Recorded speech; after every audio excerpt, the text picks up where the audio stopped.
Ladies and gentlemen, and those who are not members of the aristocracy, I'm a video essayist, standing in front of a wall of red string. I think you know what that means. It is chaotic conspiracy deep dive time. I loved Ted Lasso. That's a very unoriginal take, I know, but like many people, I was charmed by its gentle masculinity and goofy humour, and it was optimistic and silly and hopeful. The only thing that could make that show better would be, I don't know, if it had queer characters, right? Right? Well, I got my wish in the third season. Not one, not two, but 3 characters were confirmed to be queer. Keeley, long suspected by fans to be bisexual, had a love story with a woman named Jack. Trent Crimm, independent, revealed that he's a gay man who'd come out later in life. And then Colin, last season had a throwaway line about Grindr, was given a multi-episode storyline that saw him befriending Trent, finding support amongst his teammates, and kiss his boyfriend for the whole world to see. When I talk about representation, I often talk about the need for more of it. And here was this show that I loved watching, introducing 3 canonical queer characters.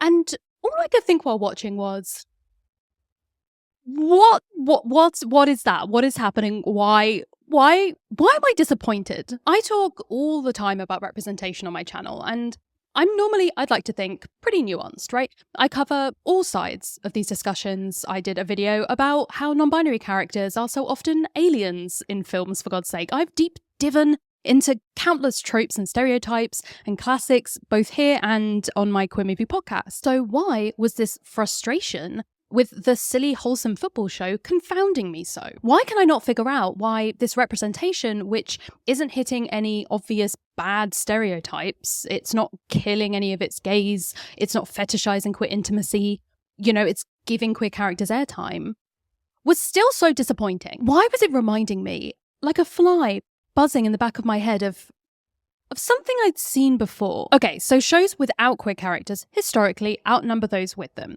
Not having queer characters feels kind of par for the course, right? But there's also this particular genre of show where it feels like they should be there and they simply aren't. And Ted Lasso was one of those shows. These are typically shows that give the vibe of being about a cross-section of society, right? These kind of ensemble shows, things like The Good Place or Parks and Rec. Particularly when we're talking about these shows that have this tinge of utopia about them, the lack of queer characters starts to feel pointed. Like, it begins to dig into those old stereotypes of queerness as not just other, but adult, right? Wholesome whimsy just doesn't gel with the homos. And the glaring element is that the politics of these shows seem like they shouldn't be thinking that way.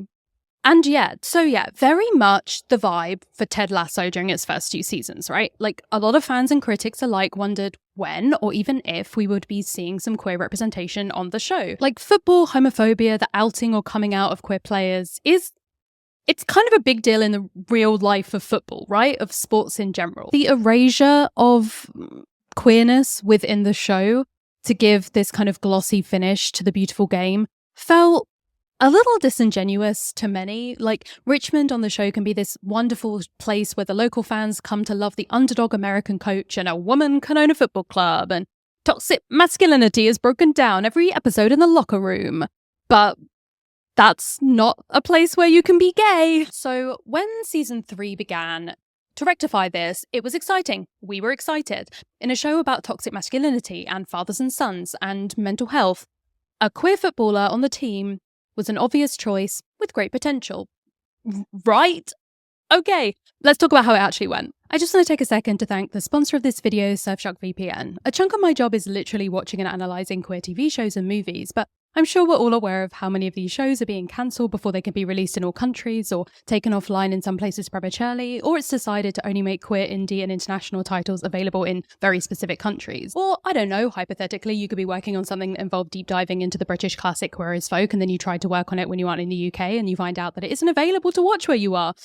Just a relatable hypothetical there. Well, Surfshark is a VPN, or virtual private network, which can allow you to change your IP address to swap your device location and help keep your online identity and information encrypted. They have service in 100 countries, which means that you can keep watching those messy gay Mancunians wherever you are. This can also allow you to unlock geo-restricted news sites and reporting as well, or like recipe sites which are always geolocked for some reason. They also have a feature that blocks ads, trackers, malware attempts, and more to improve your device's safety online. And I say devices plural because Surfshock allows you to use one account on an unlimited number of devices. By encrypting your online data and masking your IP, you also have further privacy and security, including on public Wi-Fi networks. And Surfshock doesn't monitor, track, or store what you do online. If that sounds like it might be useful for you, then you can use code ROWAN using the link below in the description to get an extra 3 months free. And Surfshock offers a 30-day money-back guarantee, so there's no risk to try it out. Welcome to the section that I like to call Ted Lasso, a breakdown in every sense of the word. So the show has an ensemble cast, okay, mainly focusing on the following characters. Obviously, we have Ted, an American football coach who wants to help his players be their best selves on and off the field.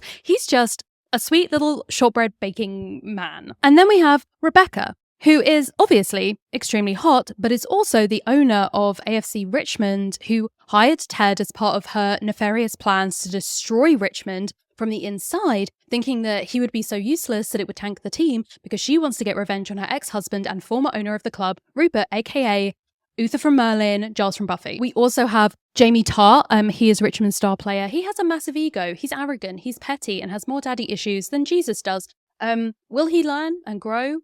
Yes. We're coming over here because we also have Keely, who is a very traditional wag, wife or girlfriend of a footballer. She's famous for being a sort of famous model, semi-famous model, and dating footballers her entire life. And at the start of season 1, she is in a relationship with Jamie. And then we have everyone's favourite little grumpy boy, Roy. He is like an aging football star. And like when I say aging, I mean for a footballer, not for a human being. And he needs to learn to like be a better leader and also not to be so grumpy and to accept love. And then Nate, who is a kit man who has an incredible understanding of football strategy and absolutely zero self-esteem. And then the rest of the cast is kind of filled up with the team, the footballers. Okay, so the quickfire recap. Season 1, Ted is hired by Rebecca, moves to England. Everybody, including Rebecca, thinks that he is going to be trash, destroy the team. But then, bit by bit, his unusual coaching methods of being nice begin to work. His kindness begins to inspire the team, the fans, even Rebecca. Still, his cheerful nature hides some internal struggles. He's going through it. He's getting divorced. He is having panic attacks. He is not okay. We have a love triangle set up between Jamie, Roy, and Keely, except it's not really a love triangle, is it? Because Jamie and Roy are not going to get together. So, in fact, it's like a love angle discussion for another time. But Keely realizes that Jamie is immature, breaks up with him, ends up with Roy, who, you know, thanks to Ted, learning to open up more. It becomes a hugely popular ship in the fandom. It's a classic, sunshine and grumpy face dynamic. We love to see it. At the end of season 1, Rebecca confesses to Ted that she was trying to tank the team, and he immediately forgives her because this show is sweetness and light. Roy's knee injuries catch up to him and he's bumped down to a substitute player. Nate gets promoted from kitman to coach.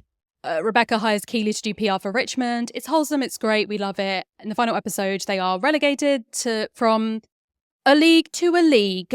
I don't know football, but it's not good, I guess. And Jamie is now playing for Manchester. He helped score the winning goal against Richmond by passing to a teammate instead of trying to keep the glory for himself. Growth. It's like he's learning even though he's left. So wholesome, so beautiful. We love to see it. Moving on to season 2. Okay, so season 2, Richmond can't seem to get a win. They're not doing great. So they hire a therapist named Dr. Sharon who challenges Ted's relentless positivity vibes. Roy is retired, searching for new purpose, ends up coming back as a coach because we cannot let him go. After a brief but iconic stint on a reality TV show, Jamie's attitude issues finally eclipse his talent, and now nobody wants him. So Richmond reluctantly bring him back to increase their chances of victory. Jamie starts to improve himself, and it's Roy of all people who is the most able to help him. See, I said it was a love angle, but here's the thing. I truly believe it should have been a love triangle all along, but that's beside the point. I have no control over that. I implore you, go read some fanfiction if you're into it. Nate is very good at his new job, but is also dealing with a lot of internalized self-hatred that he then takes out on the new kitman, Will, who is just simply a sweet little angel and didn't deserve it. And then Ted tells Nate that he suffers from panic attacks, and Nate leaks it to the press and then ends up leaving Richmond.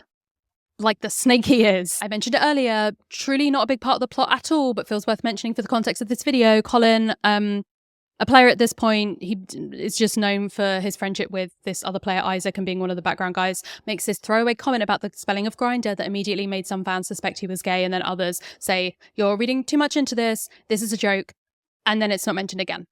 On to season 3. So, here's season 3. An incredibly talented, egocentric athlete named Zava joins the team and then leaves, and everything that he represents was already addressed with Jamie, his storyline, his character in previous seasons, and so it doesn't go anywhere. One of the players, Sam, opens a restaurant, but it gets vandalized as part of a racist backlash against him speaking up about refugees. This is all apparently sorted in one episode.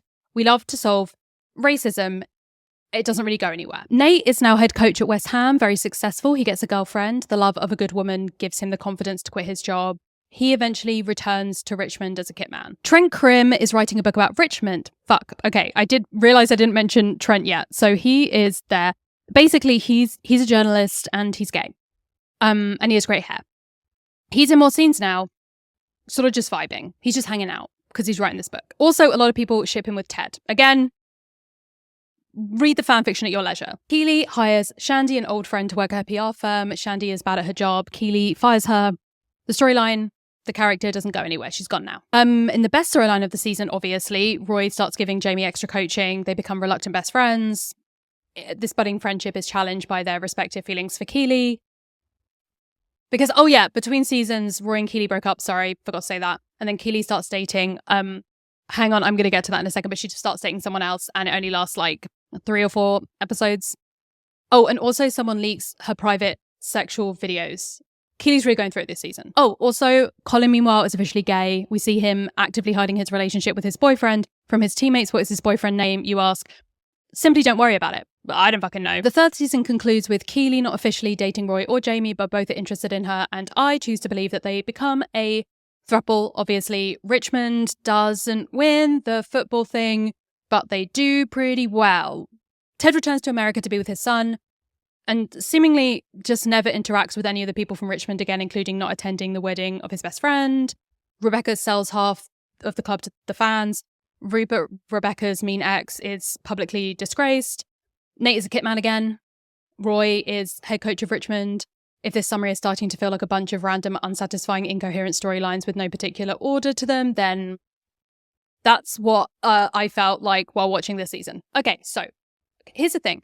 The 3rd season was a mess generally beyond its queer representation. A lot of people, fans, critics, have written about this at length now. That's not an original thought for me to have, especially because at the point of me recording this, we aren't sure if it's getting another season. So this might be how they leave all the characters forever. Characterization felt kind of off. The episode runtimes were sort of bloated to introduce a bunch of new characters that were then dropped. For me, though, because I am inherently selfish, the badness of the queer storylines felt particularly infuriating. First, let's talk about the angel, the darling, my best friend in the world, Keely. So there were some not terrible things about Keely's queer storyline. Credit where credit is due, Keely's queerness didn't come out of nowhere. So fans had picked up on some playful, flirty moments with Rebecca in the 1st season, where she sees nude photos of Rebecca and says, I feel like a teenage boy, I can't stop staring. And then later she tells Rebecca, I think you're super hot. If I'm going to dip my toe back into the lady pool, I can't think of a finer body of water to do it with than you. Sometimes the closet is simply glass. Until this most recent season, many people were able to brush off these remarks as part of the characterization of Keely as the kind of girl who might make out with other girls in her youth because boys thought it was hot kind of thing. She posed for one of her softcore magazine spreads with another girl and hype her up and tell her she looked gorgeous but not actually want to date her. But the writers in season 3 defied this reading of the character by having her start dating another woman.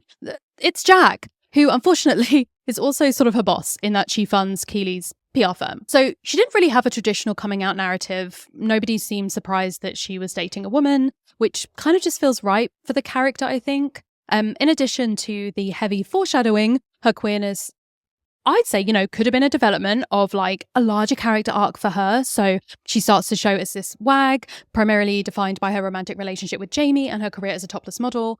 And then her character arc is about moving away from those dynamics and finding her own power outside of the male gaze. So having her date a woman could have been a really cool way to explore her evolving understanding of her self-worth. This all seems like a great setup, right? Why the hell wasn't this a hat-trick slam dunk football metaphor? So from the start, Keely and Jack's relationship is about navigating power dynamics. Jack, after all, is basically Keely's boss. When they start dating, Jack woos her with outlandish gifts, which is something that Rebecca immediately worries is actually love bombing, comparing her directly to Rebecca's abusive ex, Rupert. So here it seems like they might be setting up a conflict around Jack's wealth. Maybe Keely is going to ask Jack to divest from the company so she can stay financially independent from their relationship. Maybe it's going to come to light that Jack's wealth is unethical. Maybe Keely and Jack are going to overcome the power dynamic in some way. Maybe. You can't live on maybes. I think you already know, none of this happened.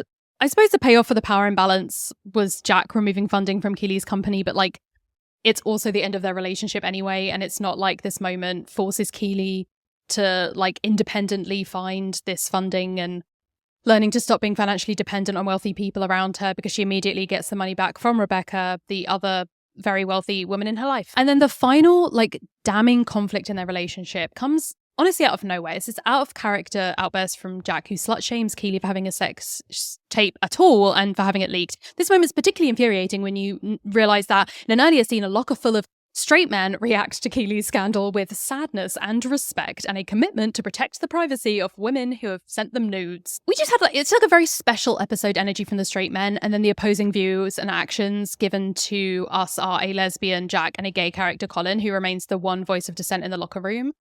It's wild to me. In what world is the only person slut-shaming Keely a lesbian? In what fucking world? Ultimately, Keely's relationship with Jack blows over in like a few episodes. Has no real consequences for her character development or the plot, which, when you consider how much Keely grew in her relationships with Jamie and Roy in previous seasons, kind of feels like it could reinforce some biphobic and homophobic stereotypes that sapphic relationships are inherently less important than heterosexual ones, if you were to read it like that, for example. And so, in the end, her relationship with Jack just feels like it is this little fun hurdle that the writers decided to put in that's ultimately to do with the will they won't they relationship between Keely, Roy, and Jamie. Like, it was a plot point that they needed to get through. It was not a genuine relationship that they were going to spend time developing. They knew from the start that they were going to break up, and it felt like they didn't do the work to develop the relationship before the breakup. And like, the audience knew that they were going to break up as well, and they just did it in truly the worst and laziest way. So then there's also Colin's storyline this season. Here's what I liked about Colin's storyline. It depicted the sort of semi-intergenerational, platonic, queer mentorship friendship vibes between Trent and Colin. In a nice way, if a heavy-handed way. End of list. I would say that, in many ways, to me, Colin's storyline definitely is focused on serving to educate and comfort straight people. I would say you can see this in even his coming out episode gives all of the narrative agency and focus to his straight friend Isaac. So, when Keely's video is leaked, Isaac, who's the team captain, makes the entire team delete the nudes that women have sent them on their phones because he's like, we don't want these to get leaked, we don't want these women to suffer, love that. Colin, however, protests, leaves the room, and Isaac runs after him, takes his phone, and then when he looks at it, presumably discovers nudes on his phone that are from men, and then he immediately walks away saying nothing. I'm not even going to go into what a bizarro decision it was to make the closeted gay guy in the locker room be the sexist asshole about nudes, all in service of an outing storyline again. But yeah, it's not a good look for Isaac right now. Okay, so importantly, Isaac then goes to great lengths over the next few episodes to avoid Colin after he finds out.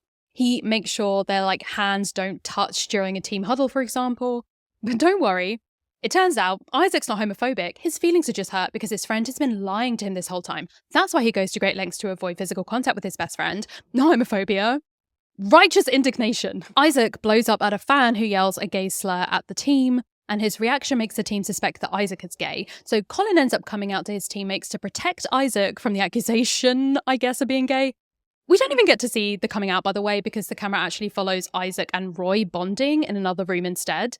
The show spends more time focusing on how Colin's coming out makes Isaac feel than how it makes Colin feel, and the rest of the team rush to reassure Colin that they support him, with Ted making a truly what the fuck speech about how they care, but they don't care about Colin being gay, which is then simply never referenced or followed through on again. The episode ends with Isaac and Colin playing video games at Colin's house, and Isaac is unable to say I love you to Colin, and Colin says he has no desire to come out publicly. And then when we next have a Colin moment, It's the season finale. And after a victorious match, Colin kisses his boyfriend on the pitch, this guy that we definitely remember. And yeah, it turns out he did want to come out publicly, or he came to that realization off screen, I guess. And this is all very much played as this beautiful, triumphant moment for him. And like it is, but Colin's storyline this season was about the threat of being outed and the rejection that might come from it. It's one that hung over his character for multiple episodes from more than one source. One of the sources obviously being Isaac, but another one being Trent, who the audience and presumably most of the characters do not know is queer. But we see him essentially discover Colin's sexuality as well, and are essentially poised to wonder whether he's going to report it to the press, right? Whether he's going to use this as some kind of exclusive to further his own career. And that, again, is something that hangs over this character and the audience for like many episodes. The kiss in the finale, outing himself to potentially anyone in the world, was with his boyfriend, but the lack of screen time or development of that relationship meant that it felt to me like it was more between Colin and a guy who's merely the symbol of his gay journey and the dream he told Trent about in Amsterdam of wanting to kiss his fella like the other guys kiss their girls, rather than an actual relationship that we were rooting for. Like, I don't know, I just wish it felt meaningful because we actually knew literally anything about them as a couple instead of feeling emotional in a sort of generic coming out moment way. His teammates might be quick to reassure him that they support him, but they never demonstrate that after Colin's coming out. Like, they don't invite his boyfriend to a party or make plans to go to Pride together or threaten to boycott a corporation if they pull Colin's sponsorship with them because of him coming out. Like, Ted Lasso is a show about grown men coming together and doing soft things, and we just never see them doing soft things for Colin. And this sort of dropping of potential storylines and disjointedness, I think, is a criticism of this season in general, but it felt particularly pointed with this storyline, especially after the bizarre speech that Ted gave, with a nice conclusion of, you know, it's not, when we say, oh, we don't care, it's not because we don't care about you. We care about you. Like, and that, the nuances of that language I thought was really interesting, but we don't ever see them care. Ted Lasso is often referred to as a comfort show. Some bad things might happen, but at the end of the day, you know that everything will be all right. We see redemptions and emotional character arcs and silly jokes, but when the escapist dramedy then tries to tackle like an ugly reality, you get a scene where a fan in the stands, for example, uses a queer slur, but the show mutes it within the scene so the audience doesn't hear it said. But like, we know what the word was. We fill in the end of the word in our minds. It gives enough trauma to affect queer audience members while not making it too jarring for the cis and straight ones. Like, that scene just seems like a bit of a small microcosmic demonstration of the whole season to me. It gives us the kind of emotional winning game kiss that would be, I would say, as emotional if it played out in one of those like Pride Month ads that brands do to get a viral tearjerker response, without then adding in the relationship development that a TV show should be able to give a comparison to a 1 minute long short advert. Like, we've all seen the John Lewis Christmas ads. We know you can make someone emotional with like zero actual connection to a specific character by using the right music cues and by using the right sort of narrative structures and utilizing stereotypes and all these kind of things. Like, it is possible, but I just had more hope for a TV show to dive deeper than that. And maybe that's on me. Oh my God. And do you know what actually the most jarring thing was for me very specifically? The name of the bloody coming out episode, Le Locker Room au Fol, clearly a reference to my favorite musical of all time, La Cage aux Folles, where in truly the simplest terms, a gay man has to pretend to be straight in order for his son to marry the girl that he loves. And a huge part of the story is, you know, hey, straight people in these narratives of somebody close to them being closeted or having to hide for their safety, straight people, it's not about you. It's simply not about you. And then Ted Lasso goes and makes the episode all about Isaac's reaction and validates his insecure, you know, terrifying reaction to Colin being outed to him. And I could have screamed. Okay, so all of this shit has happened on Ted Lasso, right? And with each episode, I'm getting more and more like, what is happening? Like, what connects the bits that aren't working here? Why aren't I liking this? And so, okay, at this point, we need to look further afield. We're leaving Ted Lasso behind for a second because if we're trying to figure out what makes good queer rep, we have to compare like to like. So I thought, what are some other shows that added queer characters in later seasons? And I immediately thought of Bridgerton. Actually, before we leave Ted Lasso behind, I'm just going to down the rest of my Diet Coke, excuse me. Oh, that was so disgustingly flat and warm. It is so hot in here. So yes, I know. Truly baffling that the campy modern Regency show about illicit romance is apparently only for the heterosexuals. Wild. But it's true. They went through the first 2 seasons with these, hints at maybe queerness that they then stamped down on. Just, no, you're wrong. These people are straight. But then we got the latest spin-off miniseries Queen Charlotte, and within that prequel throwback series, we get our first illicit gay romance between servants, Reynolds and Brimsley. It's kind of like a C-plot supporting character through line to complement the main romance between Charlotte and the king. Queer characters in relationships added, but as secondary roles, presumably so as not to rock the boat too much with people who signed up for a good old-fashioned straight people loving would jump ship if they thought that obvious lesbian Bridgerton daughter was going to have a whole season dedicated to finding a wife. I love a good comfort show, obviously, so I gave this a go. And oh boy, was I not comforted. The main storyline we already knew was going to be bittersweet because we've seen Charlotte and the King's relationship in the modern Bridgerton era, but I was foolish enough to think maybe this new gay storyline might be an emotional contrast.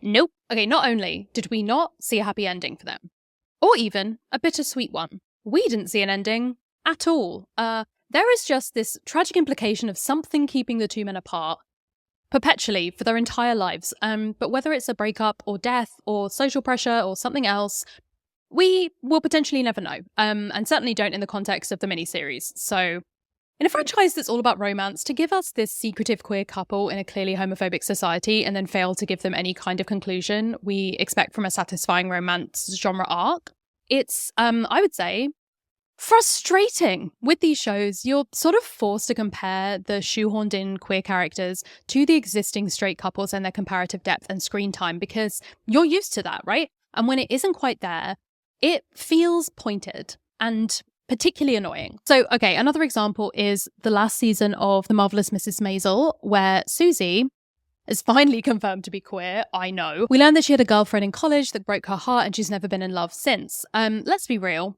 Nobody's surprised that Susie is a lesbian, but it is wild that we had to wait 5 seasons to have it confirmed on screen, especially considering that The Marvelous Mrs. Maisel is a very romantic show. Straight lead Midge has a series of husbands, boyfriends, and lovers. Susie gets one ex, and it's framed as a tragedy. Susie's ex-girlfriend devastated her to the point where she dropped out of college, has never loved anyone again, and when they run into each other at an event, she gets no catharsis, reconciliation, flirty implication that they might get together again. We got zilch. We got nothing. Susie is a great character, and I understand viewers who feel validated seeing a butch leading lady at all, but in comparison to Midge, who gets multiple love interests every season, the treatment of Susie's love life, or lack thereof, feels kind of off. This show is about comedy and love. Why? It's a lesbian character getting one ex-girlfriend who irreparably broke her heart, and that we only have mentioned right at the end. Also, it doesn't make sense that Susie doesn't have a girlfriend at any point, because look at her.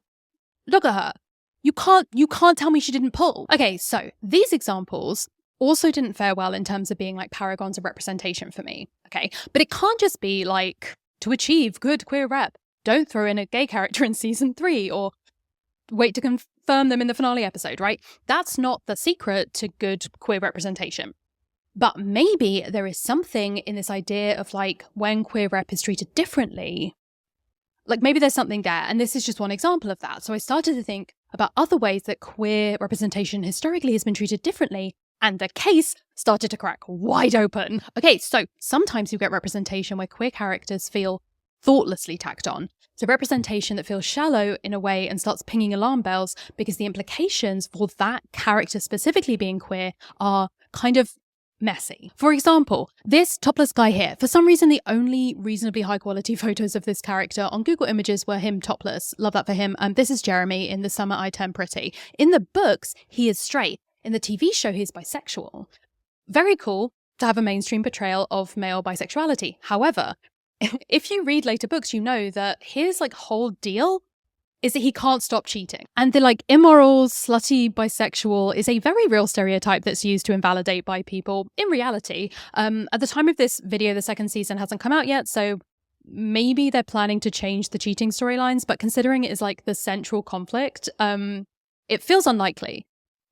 I love the impulse to portray bisexual teenage boy. It just feels like they didn't think about the implications of making this particular teenage boy bisexual. And then, like, okay, the live action Beauty and the Beast, a classic of queer representation, when Disney allegedly queered LeFou, it left some people frustrated. Not necessarily because LeFou is this bumbling comic relief, useless man of a character, but because it turns his relationship with Gaston into this unrequited crush, obsession, like weirdness that really is leaning into the idea of like negative tropes of gay people being obsessed with their straight friends or straight people around them. And like, here's the thing as well. If they were going to go queer, Lumiere's right there. Cogsworth's right there. And that's what they did instead. It was a swing and a miss, lads. Sports. And then it's not just thoughtless additions, it is additions where they have thought about it, but their silly little brains were rotted by the legacy of queer misery on screen across the decades, and they decided, you know what? Let's give the gays what they want, a sad ending. Let's get a whole ensemble of characters. Let's make there be so many characters. And let's give the gays the tragic, sad, and bad time parade. Like, do you remember the Best Exotic Marigold Hotel? They had Dev Patel and literally every gracefully aging British actor and actress in it. It was described, direct quotes from critics, as undeniably lightweight and feel-good and extremely enjoyable couple of hours that doesn't try to be heavy drama, because apparently what they remember from the film that they had just watched was the heterosexual marriages and not the gay character death. Yeah, so one of our golden oldies in this packed and stacked cast is Graham, who confesses that he's gay partway through the movie and that he's in the city to find his old flame. Will this be a beautiful reunion where we see the joys of queer love later in life as sweet gay romance is allowed to thrive? Will it fuck? This old flame is happily married and Graham dies shortly after being reunited with him. And if you're sat there thinking, haha, what? Me too, buddy. Me fucking too. Or there's the classic 4 weddings and a funeral. My friends, it doesn't take a genius to work out who the funeral is for. Stop all the clocks. It's a gay. And then these deaths, which by the way occur in Act 2 of the movie, serve as like a way for the straight characters to learn a lesson about life or love or something. And like something like 4 weddings can be important representation or historical representation. But does that make it good? Because then, tied to that idea of using these queer characters for some other purpose outside of just like their own storylines, it is super heightened by the most cringeworthy of LGBTQ plus rep, the didactic representation. You know, the very special episodes, the characters that are seemingly only there to teach the cis and straight audiences something. They exist on a basis of the assumption that the people watching are cis and straight and they need to be explained to. Sometimes it's like a Queer Lingo 101 or a that's offensive to say masterclass, and sometimes it's just like to teach these audiences that bullying and harassment are bad, I guess. And there was a show that used to do this all the time. It was oh no. Okay. Yeah, no, that's the show that season 3 of Ted Lasso reminded me of. I think it's worse than I thought. Guys, is Ted Lasso season 3 just Glee for football? Glee was known for its heavy-handed moral lessons around societal ills and teenage concerns. Then at the end of the episode, they all came together to have a little sing-song about it with the backing band that inexplicably were there for some reason but never acknowledged. Season 3 of Ted Lasso gives us painfully similar treatments of social issues like racial hate crimes and homophobia and the leaking of private photos, but replaces the Glee Club meetings for locker room discussions. You know, carefully scripted so we know that these boys are the good ones. I didn't realize at the time, but watching some of the scenes this season of Ted Lasso was almost like having Mr. Shoe breaking the fourth wall to give me a morality lesson directly into my brainstem, especially because similar to shows like Glee, we don't see lasting consequences for many of these hard-hitting moments. Kind of feels like the show wants to give us these lesson-learning plots and vignettes without earning the emotional payoff or considering how these often systemic issues might, you know, ripple through marginalized characters' lives beyond one incident. Like I mentioned earlier, we get a very special episode about Sam's vandalized restaurant and his team rallying to help repair it. And then what? I mean, they solved racism, I guess, through the power of teamwork. Like they solved sexism and homophobia as well. Good on Richmond. And yes, when you look at the show creators of Ted Lasso, it is 3 white, presumably straight dudes, but they have other writers writing the show as well, including like Dylan Marin, who was brought in for the whole of season 3, and Chuck Hayward, who was brought in specifically for Colin's coming out episode. So it's not like straight and cis writer equals bad representation, queer writer equals good representation, right? Like, that's also not the answer here. But there feels like in the bones of these neatly packaged storylines a smoothed over hesitancy. It's this like gently approach that doesn't match up to the wide fan base that the show has garnered. It doesn't feel like a show that needs to do that didactic representation for their audience to follow along. I kind of wonder if being self-aware of existing stereotypes and coding, or these general ideas of bad representation, might have an effect like this. Like, how do you have an eye to these things without making gay characters too moralistic or didactic or uninteresting in order to make sure that they don't fall into these apparent objective, like, bad cliches? So, you know what? Okay, right. We've reached a dead end. We're going to have to huddle up, team. We're going to try something new. We've been talking about figuring out what makes this a bad representation, but okay, let's look and try and figure out what makes it good representation instead, see if we have any more luck. Let's talk about a show I really enjoyed recently, The Last of Us. This feels like a pretty solid, successful example of a show that added in queer representation that either wasn't there in the original text or was not as developed, let's say.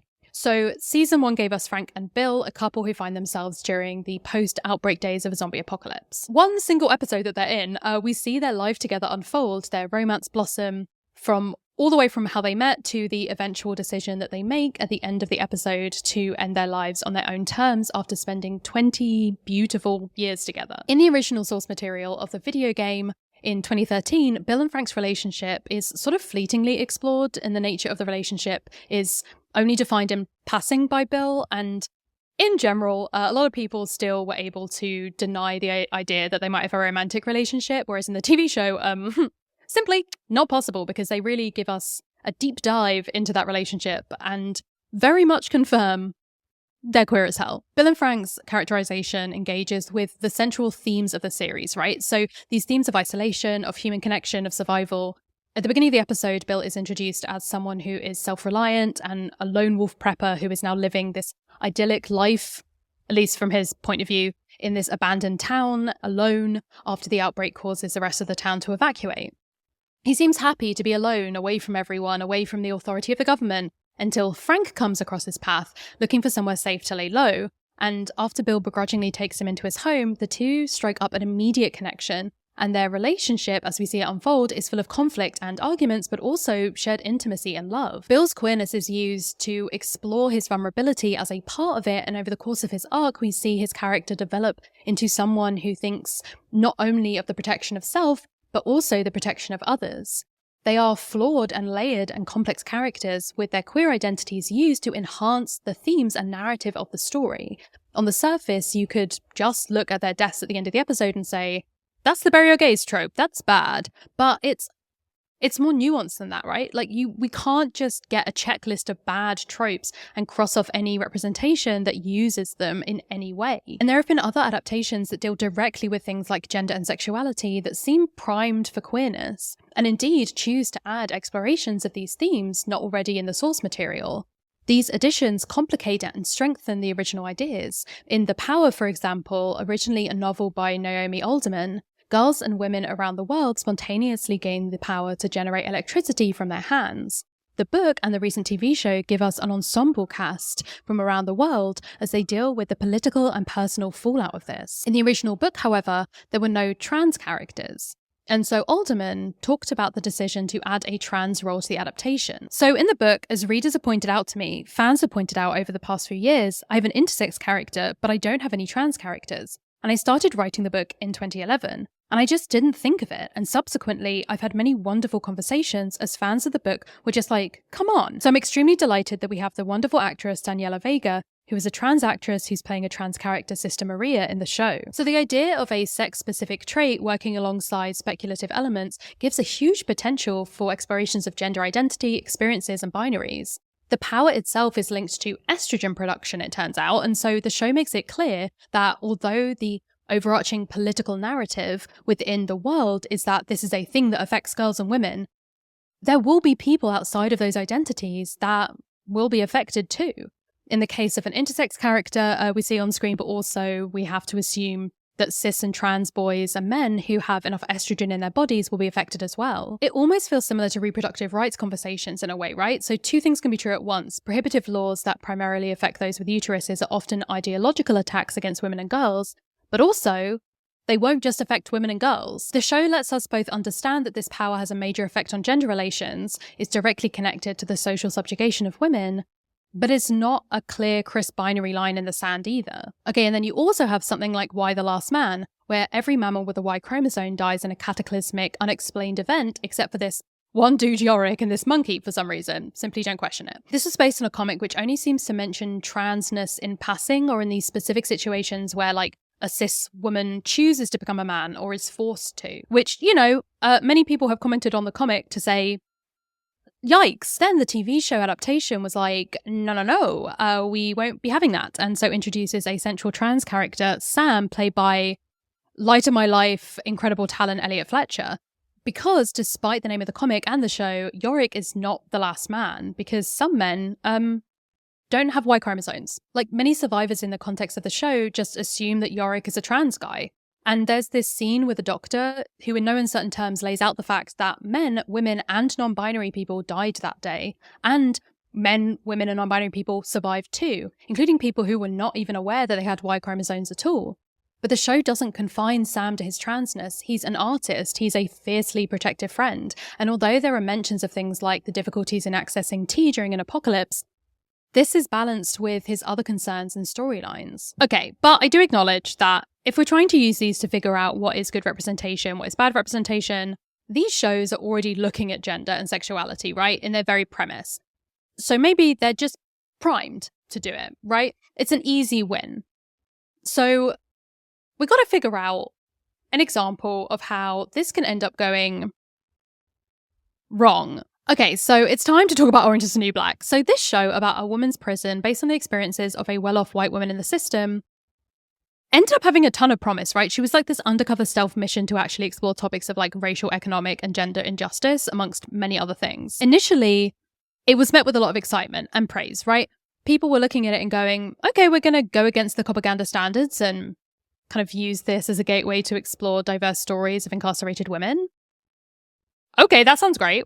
I'm on board. And then season 4 happened, and oh boy, it lost a lot of fans with one single storyline. In fact, I would argue one single scene.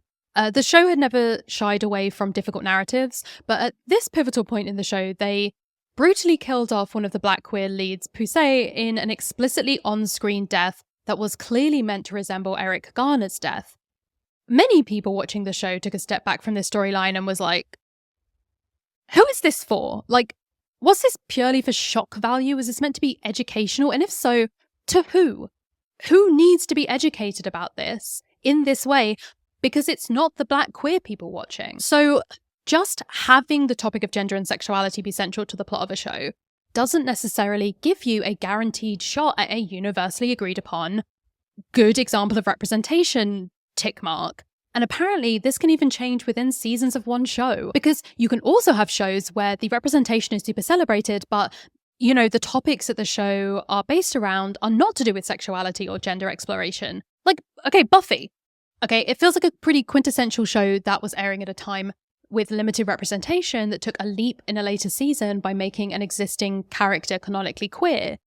Having Willow realize that she was queer and start this like achingly sweet romance with fellow witch Tara was a piece of representation that remains iconic 20 years later. Yes, 20 years, what the fuck, right? Their relationship was as interesting and complex as any other in the show. They continued to have storylines outside of their sexualities, and Willow was never sidelined as a main cast member because of it. Their first kiss was in one of the, I would argue, best episodes of television of any show, season 5's The Body, which is not some like very special episode about their sexuality. It's about this very tragic event and the horrific fallout from it. And the kiss is in this moment of like grief and support. And okay, later in the show, we do get one of the most infamous bury your gays moments in TV history, which then led to a classic queer villain arc, but it wasn't bad. Like, sometimes the headline trope can seem shitty, like a no-brainer bad representation barometer, but the context matters, right? Like, Okay, another example. The Haunting of Bly Manor. One of the best gay love stories ever told. Stab me in the face, burn me at the stake, drown me in a haunted pond. I adored it. I have this whole other video essay about it. I'll put the link in the description, but basically our protagonist Danny falls in love with Jamie, a gardener in the house where she is nannying 2 children.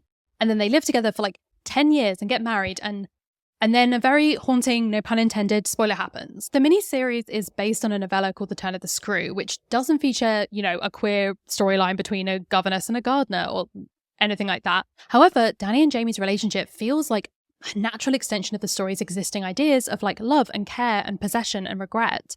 It's a ghost story. Danny is literally haunted by her dead fiancé and metaphorically haunted by internalized homophobia. Very relatable content for the gays. Through her relationship with Jamie, Danny learns to live with her ghosts and accept being taken care of. It's impossible to remove Danny's love story with Jamie and still keep the series intact. It's an essential storyline, both narratively and thematically. And then you compare this to Ted Lasso, where you could delete Keely's entire storyline with Jack and it wouldn't make a damn difference to her story or the show. And I feel like I can see the differences here, right? Because, okay, what did I literally just say? It's an essential storyline, both narratively and thematically, right? About The Haunting of Bly Manor. If we look at these examples of shows that have done it well, right? If we look at this good representation that people like, it is all about theme. That is what connects them. It's not just that the theme has to be to do with gender and sexuality specifically. It's just that whatever the theme is in the show or the movie, the queer characters have to connect to it like any other character. And so with Ted Lasso, this is a show about toxic masculinity and fathers and sons and mental health and community. And a queer footballer on the team had a lot of potential in that storyline. But Ted Lasso didn't connect the storyline of Colin or Trent or Keely, for that matter, to its central themes in any meaningful and lasting way. And so in the end, they made me feel like it was tacked on and forced because of that, because it was the potential that wasn't engaged with that led to the disappointment. No piece of media is ever going to be perfect representation, right? Like, queer representation is still so hard to come by. And I think there's this feeling among some people that we should hesitate to critique it at all in fear that it will validate people who don't want us to get representation. But I don't think we should be scared to have these conversations. Because maybe the way to find good queer rep is the same as finding good anything in film and TV. It's asking the question, does it make the story better? Maybe it's more about things that feel cohesive, right? That kind of storytelling. Because if you get tripped up with the idea of making these characters morally pure or giving them neat little wrapped up storylines, then maybe an obsession with good versus bad representation is part of the problem. If writers are scared of doing interesting and bold things that serve their particular story, maybe we need to move away from the dichotomy of good and bad representation at all. Maybe I was asking the wrong question this entire time. Because if representation is about representing reality, right?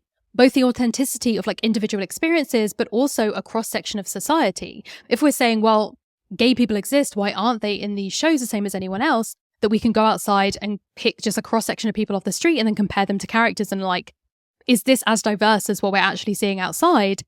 Then we have to start looking at representation across the spectrum, right? Across the entire industry and not just within these very individual shows, because these are examples of some of the most high profile or talked about or commented on queer characters, queer storylines, both good and bad and ugly alike. Where are the Black queer characters? Where are the Asian queer characters? Where are the neurodiverse queer characters, the disabled queer characters, the religious queer characters? They are like one-offs, right? And this is just a sort of microcosmic slice of what representation across an industry looks like. And this feels like another symptom of this idea of including diversity and representation, thinking about them as the gay character, or we want to include a trans character, but not necessarily thinking about the ways in which separating those into the Black character, the disabled character, the gay character, denies people who are at the intersections of those identities from having their stories told either. Because representation works well and best, I think, when it's reflective of authentic experiences, which means including the good and the bad in many ways of those experiences. It doesn't mean the character has to have no flaws. In fact, maybe it's the direct opposite. Maybe the questions we should be asking are like, Is the character and the storyline interesting? Is it complex, fun, authentic, layered? Does it feel cohesive within the narrative?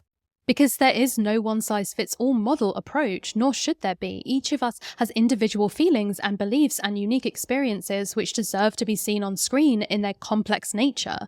Otherwise, every character will be written the same way, which is not reflective or indicative of real lived experiences. Like, you could have the most problematic queer character on a show and it would still work as successful representation because it's positioned within the contextual tone and theme of that show. It's not alienated or separated from the other characters. Like, I'm not being funny, but like, you put Mickey from Shameless in so many other shows' context, and that grubby little homosexual it's bad representation, right?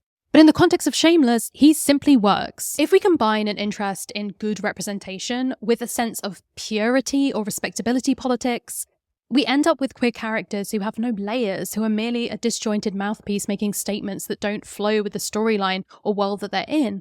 Story is not just plot. It also needs theme. It's what stops it from merely being a tedious rambling of someone who's filling time. A storyteller, a talented storyteller, relays what happened, sure, but there's something tying it all together. There is resonance, there is meaning, even in the most simple of texts. And so I think these awkward moments of representation, from very special episodes to didactic storylines, feel so awkward because they aren't engaging with theme. That's what kept feeling so shoehorned into me. Not the presence of queerness, but the separation of that queerness from what we expect to think and feel and get from that particular show or franchise. Either because it isn't allowed the same depth of thematic exploration as the cis and straight counterparts, or because it fails to engage in it at all. So, I guess I technically have worked out why the Ted Lasso queer characters in season 3 didn't work for me, which was part of what I was trying to do, but I guess I also haven't answered that question that I did say that I was going to be answering at the beginning, that I stuck all of this shit on my wall for, about what is good representation, because I guess it's complicated and like complex and multifaceted or whatever. And that actually you can't just write a single post-it note to explain what is good or bad representation. But maybe that in itself is pretty fucking queer. Thank you so much for watching. As usual, I would love to hear your thoughts in the comments. I feel extremely blessed that my comment sections are always full of such thoughtful additions from you guys, and also some hilarious ones as well, of course. And thank you once again to Surfshark VPN for sponsoring this video. Check out the link in the description for an extra 3 months for free. And if you would like to help support me make videos like this one, then I will leave a link to my Patreon in the description along with my social media, so you can find me all over the internet. And until I see you next time, bye!